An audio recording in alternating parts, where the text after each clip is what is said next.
Pour les 4 vérités, ce matin, Roland Sicard reçoit Marine Le Pen.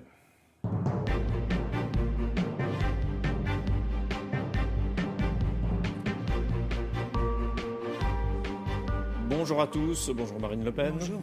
On vous a très peu entendu sur l'affaire Leonarda. D'abord, qu'est-ce que vous avez pensé de l'intervention de François Hollande ? Moi, je crois qu'on a touché le fond, là. A priori, c'est en même temps grotesque et dangereux. Grotesque parce qu'un président de la République s'abaisse et abaisse la France, ce qui est beaucoup plus grave, à faire une intervention officielle à la suite d'une affaire qui relève même pas, je crois, de la responsabilité d'un sous-préfet.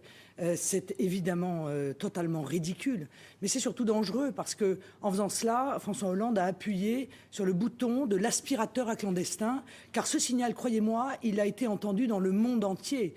Ce signe de faiblesse, cet appel à l'encouragement à l'immigration clandestine, à la violation de toutes les règles, cet abandon de l'état de droit, de la loi dont il est pourtant le garant, est un drame pour les Français, car ce sont les Français qui vont vivre les conséquences de ce laxisme et de cette inconséquence.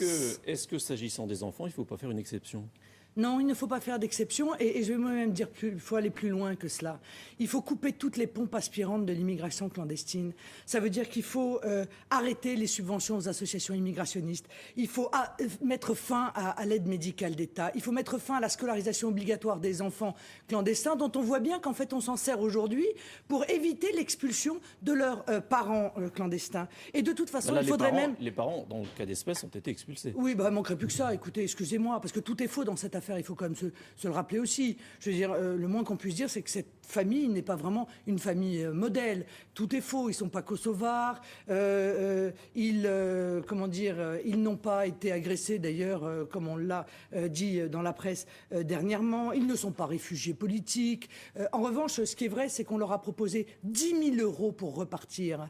D'où vient cet argent ? Sur quelle cassette prend-on cet argent que l'on offre à des clandestins pour solliciter d'eux qu'ils aient l'amabilité de bien vouloir accepter de se soumettre à la loi française? Mais ça date pas d'hier, hein. C'était vrai sous Nicolas Sarkozy.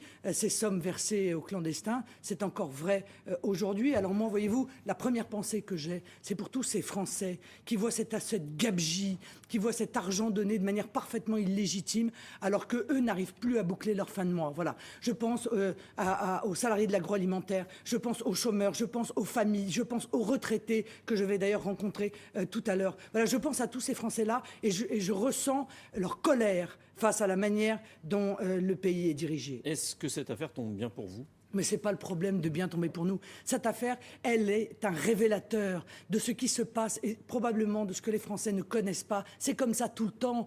Hier, sous Sarkozy, on régularisait 32 000 clandestins par an. Aujourd'hui, pareil. Tout ça, ce sont encore une fois des appels d'air. Moi, je propose la suppression dans la loi de la possibilité de régulariser un clandestin. Voilà, comme ça coupera cette pompe aspirante. Toute personne qui vient ou qui se maintient de manière illégitime sur le territoire national ne doit même pas pouvoir envisager pouvoir être régularisée. Est-ce que vous avez le sentiment que Manuel Valls, dans cette affaire, a été désavoué ?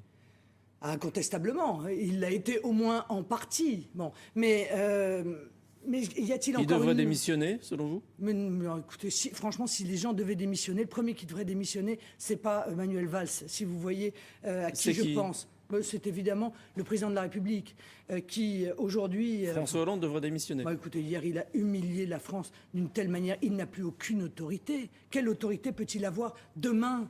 Puisque c'est le fait du prince, puisqu'on a bien vu la faiblesse, la fragilité de ce personnage qui, sous la pression de quelques étudiants gauchistes, est venu violer non seulement la décision, des décisions administratives, mais violer la loi, et ce, contre l'avis du peuple français, ce qui est quand même éminemment grave. Autre actualité, Marseille. Patrick Mennucci a remporté la primaire. Ce n'est pas la question que je vais vous poser. Est-ce que vous pensez que Marseille est une ville prenable pour le Front National ? Je crois que compte tenu que toutes les décisions qui sont prises par le gouvernement français sont des gouvernements qui vont en dépit du bon sens, au point qu'on se finit par se poser la question de savoir s'ils ne sont pas tous devenus fous, s'ils n'ont pas perdu tous la tête. On voit un affolement inouï, on voit des décisions qui sont en dépit du bon sens. Mais d'ailleurs, de quoi ce gouvernement protège-t-il les Français? De rien.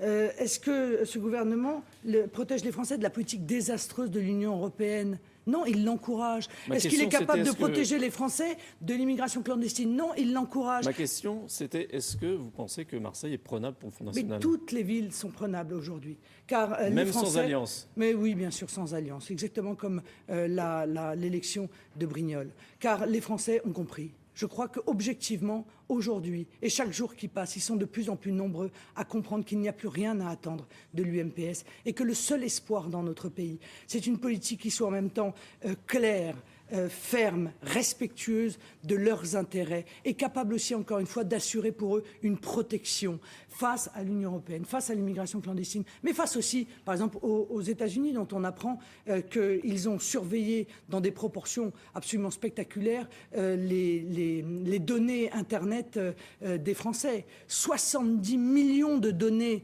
personnelles qui, en l'espace d'un mois, ont été surveillées par les Américains. Pas un mot de la part du gouvernement. Mais à quoi sert-il?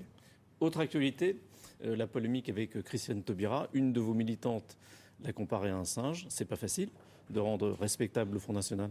C'est un propos lamentable, je vous le dis clairement, et le Front National n'a pas dévié. Il a immédiatement sanctionné ce propos. Ce propos ne correspond en aucune manière à quoi que ce soit, de près ou de loin, des idées du Front National. Mais ce qui m'apparaît être un grave dérapage, c'est la réponse de Mme Taubira, qui a tenu des propos inquiétants et profondément anti-républicain. Elle a dit pour le Front National, c'est les Noirs dans les arbres, les Arabes à la mer, les homosexuels dans la Seine, les Juifs au four. Est-ce que vous vous Quand rendez on est compte attaqué, non, monsieur, non, rien ne justifie de la part du ministre de la Justice, qui est censé être le ministre de la Justice de tous les Français, de procéder à des injures et des accusations aussi graves à l'égard d'un parti tout entier, à l'égard de ces millions d'électeurs, dans des termes aussi haineux, aussi outranciers. On voit qu'il y a un affolement. Et quand je disais tout à l'heure, ils ont tous perdu la tête, ben je crois que Mme Taubira, dans cette affaire, a totalement perdu la tête. Voilà. Conclusion, vous demandez sa démission aussi? Non, je ne demande pas sa démission. Je lui demande à tout le moins de présenter ses excuses aux millions de Français qu'elle a insultés dans des termes aussi haineux, aussi outranciers, aussi violents. Merci.